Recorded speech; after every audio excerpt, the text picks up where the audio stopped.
Hello everyone, नमस्कार। Welcome to Monk tutorial.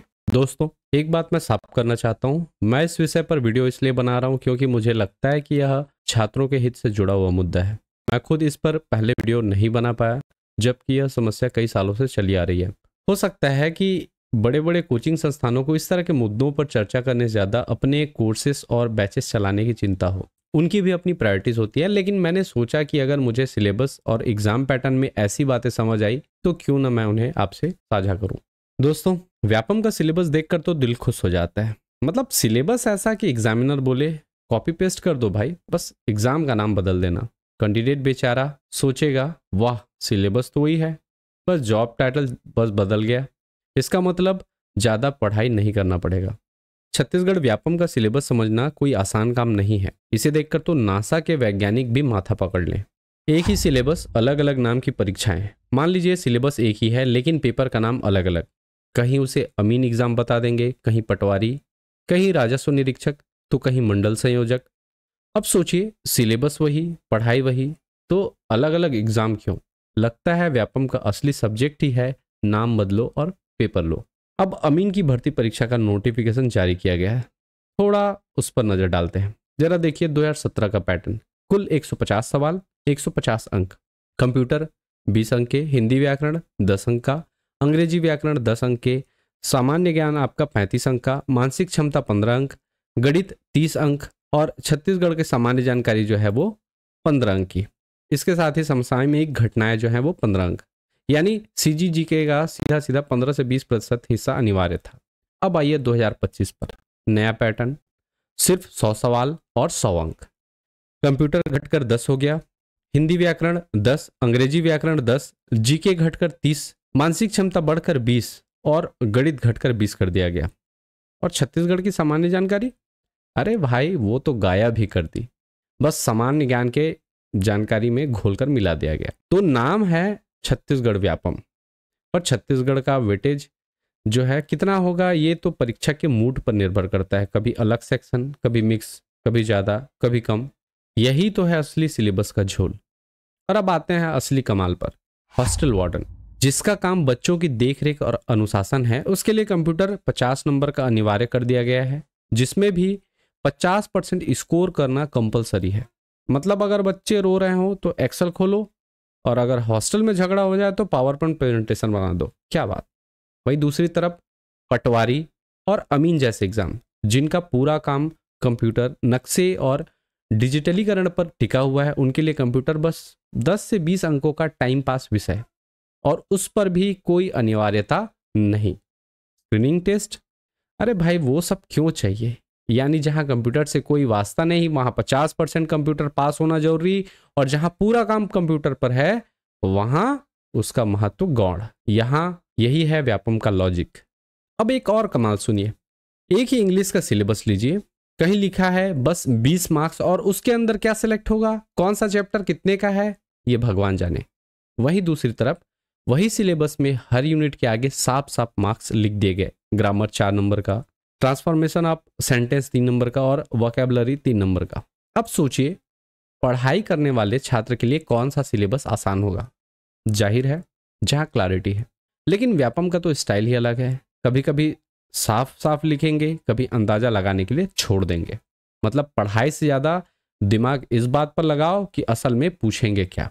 अब सबसे बड़ा सवाल, हर एग्जाम में छत्तीसगढ़ से जुड़े सवाल कितने आते हैं? कभी 10%, कभी 15%, कभी 20%। कोई कंसिस्टेंसी ही नहीं। जबकि होना यह चाहिए कि कम से कम 30% वेटेज छत्तीसगढ़ कंटेंट का हर एग्जाम में कंपलसरी हो। लेकिन छत्तीसगढ़ का हिस्सा सिलेबस में एग्जामिनर की मूड स्विंग पर डिपेंड करता है। कम से कम लोकल नॉलेज का रेस्पेक्ट तो रखो, वरना लगता है कि सिलेबस डिजाइन करने वाला का एड्रेस खुद ही किसी और स्टेट का है। क्योंकि लोकल स्टूडेंट को लोकल कॉन्टेक्स्ट का फायदा मिलना चाहिए। ये न्याय संगत भी है और लॉजिकल भी। अब जरा एक और कमाल देखिए, व्यापम की स्पीड। नोटिफिकेशन जारी होता है 2023 में, फॉर्म भरवाते हैं 2023 में, लेकिन एग्जाम, अरे भाई एग्जाम तो 2025 में जाकर लेते हैं। यानी फॉर्म भरने के बाद कैंडिडेट ही भूल जाए कि उसने किस पोस्ट के लिए अप्लाई किया था। कभी कभी तो हालत ये हो जाती है कि बच्चे सोचते हैं मैंने 2023 में फॉर्म भरा था, अब तक तो मेरी शादी भी हो गई, बच्चा भी हो गया, और एग्जाम अभी तक नहीं हुआ। सेम आपके SI का हुआ था 6 सालों से, लोग शादी नहीं कर रहे थे SI एग्जाम निकालने के चक्कर में। अब सवाल उठता है इतनी देरी क्यों? क्या एग्जाम करवाना नासा का रॉकेट लॉन्च करने से भी मुश्किल है? क्या क्वेश्चन पेपर को इसरो की सैटेलाइट पर भेजकर चेक कराया जाता है? या फिर एग्जामिनर भी कैंडिडेट की तरह लास्ट मोमेंट प्रिपरेशन में लगे रहते हैं? असल में होना यह चाहिए कि फॉर्म भरने के 6 महीने के अंदर एग्जाम हो जाए, क्योंकि कैंडिडेट उसी माइंडसेट और उसी तैयारी के फ्लो में होता है। लेकिन यहां तो मामला उल्टा है, पहले फॉर्म भरो, फिर 2 साल तक पेंडिंग पेंडिंग पेंडिंग। इतने लंबे गैप में बच्चे सिलेबस ही नहीं, सिलेबस से जुड़ी किताबें और किताबों के पब्लिशर तक बदल डालते हैं। कैंडिडेट बेचारा बीच में सोचता है भाई ये एग्जाम है या अगला कुंभ मेला। और जब कभी एग्जाम डेट निकलती है तो कैंडिडेट डर के मारे ये भी चेक करता है ये सच्ची वाली नोटिफिकेशन है या कोई अप्रैल फुल एडिशन। तो दोस्तों, सिलेबस का झोल तो है ही, लेकिन व्यापम का ये लेट लतीफ एग्जाम कल्चर भी कम खतरनाक नहीं है, क्योंकि देरी का सबसे बड़ा नुकसान उसी बच्चे का होता है जो सालों तक प्रिपरेशन में अपना करियर, पैसा और उम्र इन्वेस्ट करता है। दोस्तों, व्यापम की सबसे बड़ी कला यही है, इतना बड़ा संगठन, सैकड़ों कर्मचारी, लेकिन फिर भी 100 सही सवाल चुनने की ताकत नहीं। PSC हो या व्यापम, इतिहास गवाह है बिना सवाल रद्द किए आज तक एक भी परीक्षा पूरी नहीं हुई। अब 1-2 सवाल गलत हो तो समझ आता है इंसान है, गलती हो सकती है, लेकिन अभी पिछले ADO के एग्जाम में 10-20 सवाल ही गलत निकले तो लगता है पेपर बनाने वाली टीम सवाल नहीं लॉटरी टिकट चुन रही थी। अरे कम से कम इतना तो कर लो, जो सवाल बना रहे हो उसके साथ ऑथेंटिक प्रूफ भी दे दो कि हाँ ये सवाल इस किताब या इस सरकारी दस्तावेज से लिया गया है, ताकि बाद में आपत्ति उठे भी तो कैंडिडेट को साफ जवाब मिल सके। और अगर हर बार पेपर बनाने वाली टीम इतनी गलती कर रही है तो सिंपल है, या तो टीम बदलो या फिर उसका डिमोशन करो, वरना ये एग्जाम नहीं कैंडिडेट के साथ सिर्फ मजाक है। व्यापम को चाहिए कि पेपर से पहले सवाल सही से छांटे जाएं, हर सवाल का सोर्स पेपर होने के बाद पब्लिक हो, फॉर्म भरने के 6 महीने में एग्जाम हो जाए। इतनी बेसिक बातें भी अगर मैनेज नहीं कर पा रहे हो तो फिर एग्जाम का नाम बदल कर रख दो छत्तीसगढ़ लॉटरी परीक्षा, क्योंकि यहाँ 18 से 20 जो पेपर आप क्वेश्चन विलोपित कर रहे हो पेपर के, वो लॉटरी खेलने के समान ही है। इतने में अच्छे अच्छे पढ़ने वाले बाहर हो जाते हैं, क्योंकि यहाँ स्किल से ज्यादा किस्मत काम आती है। किस सवाल को रद्द किया जाए ये भगवान ही जानता है। अब जानते हैं PSC और व्यापम की मनमानी। कैंडिडेट बेचारा सिलेबस के ढेर में डूबा रहता है, PSC और व्यापम कहते हैं पढ़ लो बेटा, सिलेबस बहुत जरूरी है। एग्जाम के बाद असलियत ये निकलती है जॉब में काम आएगा communication skill, ground knowledge, system handling, लेकिन पढ़ना पड़ता है direct indirect narration, one word substitution और शेक्सपियर लेवल का ग्रामर। मतलब पढ़ाई से ज्यादा काम आती है रट्टाफिकेशन की डिग्री। कभी कभी तो ऐसा लगता है कि ये एग्जाम लेने वाले लोग खुद ही सरप्राइज टेस्ट दे रहे हो। आज बच्चों को क्या नया कंफ्यूज किया जाए। आपको लैंग्वेज की पेपर लेनी है, जरूर लो, लेकिन उसमें कंपलसरी छत्तीसगढ़ लैंग्वेज को स्थान दो, क्योंकि व्यापम का कोई भी पोस्ट इतना बड़ा नहीं है। रही बात PSC की, तो इसमें इंग्लिश को वेटेज देना समझ भी आता है, क्योंकि अगर आप ऑफिस हेड बनते हैं तो ज्यादा से ज्यादा आपको हाई कोर्ट का लेटर इंग्लिश में आएगा, बस उससे ज्यादा इंग्लिश का कोई यूज नहीं है ग्राउंड वर्क में।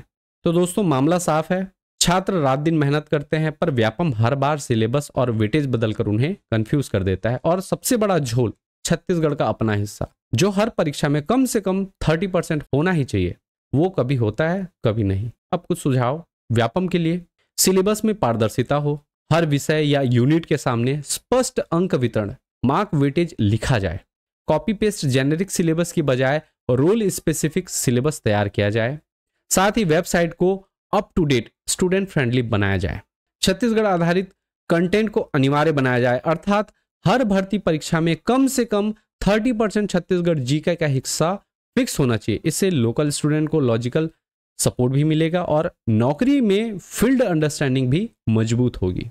साथ ही जॉब रोल आधारित विषयों की वेटेज, जैसे हॉस्टल वार्डन है तो उस एग्जाम में आपको एजुकेशन से related child psychology, child care, hostel management पर वेटेज देना चाहिए, ना कि 50% कंप्यूटर कंपलसरी, जो अननेसेसरी है। पटवारी या अमीन एग्जाम में कंप्यूटर और CGG के मैथ्स के वेटेज होना चाहिए, इनका वेटेज अधिक होना चाहिए। साथ ही उनकी स्क्रीनिंग टेस्ट भी अलग से होनी चाहिए, क्योंकि असली काम वही है। यहाँ पे क्या होता है हमारे यहाँ कि सिर्फ आपके पास PGDCA या DCA की डिग्री है तो आप एलिजिबल हैं, जबकि आपको भी पता है कि मैक्सिमम ऐसे होते हैं जो फर्जी डिग्री बनवाते हैं। वैसे लोगों पर भी लगाम कसा जा सकता है। इसके साथ ही जो क्लरिकल पोस्ट होते हैं, असिस्टेंट ग्रेड 3 हुआ या डेटा एंट्री ऑपरेटर है, इसमें टाइपिंग के साथ कंप्यूटर और ऑफिस प्रोसेस का भी टेस्टिंग होना अनिवार्य करना चाहिए। साथ ही इनकी स्क्रीन टेस्टिंग भी होनी चाहिए। और रही बात सिलेबस की, तो सिलेबस 2-3 साल में सिलेबस बदलने के बजाय कम से कम 5 साल तक स्टेबल सिलेबस रखा जाए। अगर बदलाव की जरूरत है तो ऑफिशियल नोटिस और कंपैरिजन डॉक्यूमेंट साथ में जारी किए जाने चाहिए, ताकि क्या चीजें बदली जा रही है वो पता चल सके।